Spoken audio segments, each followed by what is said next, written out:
What benefits does contraception have for women and their families? More than you might realize. Contraception helps young women postpone getting pregnant until they finish school or job training. It helps women and couples plan their childbearing, avoiding a pregnancy that follows too soon after a previous one, or one that occurs after a family is complete. Women whose pregnancies are planned are more likely to receive timely prenatal care. They are less likely to smoke or drink during pregnancy, and more likely to breastfeed once their baby is born. That's why contraception is essential preventive health care. It makes for healthier mothers and children, and it reduces healthcare costs, like those associated with preterm births. Contraceptive use is virtually universal in the United States. This is true for women of all races and religions. Contraception is highly effective.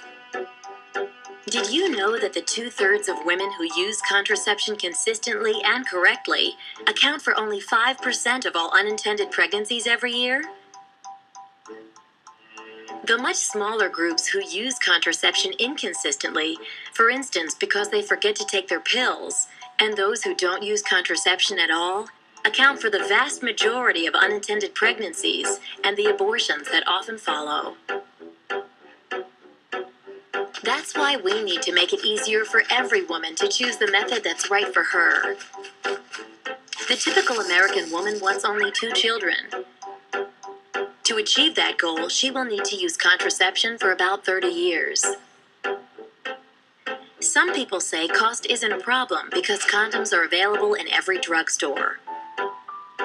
But in reality, cost can be a major barrier to a woman's choice of contraceptive method.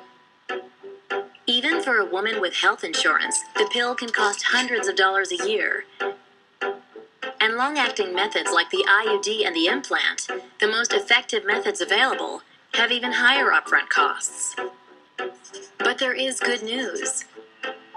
Under the federal healthcare reform law, FDA-approved contraceptives will be covered in most health insurance plans as early as August 2012.